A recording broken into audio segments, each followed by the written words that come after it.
one window to the client, and the entire organization is sort of geared up to see through that window, or maybe approach through that window. One of the biggest roadblocks is that, okay, who takes the decision? Now, for example, Anand and Srinivas did talk about that. So the sponsorship is important, but when it comes to on the ground, imagine you're dealing with an institutional partner hospital, then the approach is not about a single point of contact, but it's about single point of ownership. Now, what are the leeways do I have as an account manager, and what are the kind of investments which I have, and the sponsorship which I have from my leadership team to make or create value on an ongoing basis. So, and the other part is, I think, also about how do you get the collaboration right internally. Like Anand said it very beautifully that, therapy teams are focused towards their own objectives. You have a key account team which is obviously pushing the overall agenda. Now, how do you sort of create that beautiful dance together, if I was to use that analogy, that it really plays well for the audience, it's seamless, and it produces music which organizations want to hear, which is about the revenue growth or the account growth which they want to deliver to their accounts. The other part also is very interestingly the competency side of it.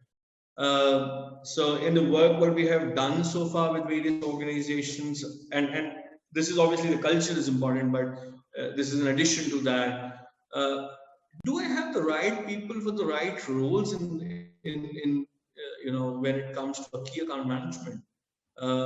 In fact, when we look at our research, the two most important differentiating competencies between organizations which have done extremely well and organizations which are trying to do the CAM implementation is about two competencies. One is about the project management competency, and this is not about your technical side, your know-how, your molecules, etc., etc. What I mean by project management is that whatever is being discussed between various stakeholders in the account that sort of gets implemented, executed, the feedback loop mechanism is there. So that's one side of it. The other side is about innovation. So use, or do you have innovators on your key account teams who really go out and think out of the box? I'm using it the cost of sounding cliched about it, but the reality lies that the value creation is beyond the products of the molecules or the therapies which we are talking about. Now, how do you continuously keep uncovering that value? And value is not going to be stagnant. It's something which is dynamic in nature. What's valued to me today may not be a couple of years later. Like Anand was saying that we worked with his team, and what came out, one of the biggest value was access to the COVID drugs forever. So how do you continuously, proactively work on it and keep uncovering value, and you have someone who's doing the job continuously, because that's a competency which is far different from just selling.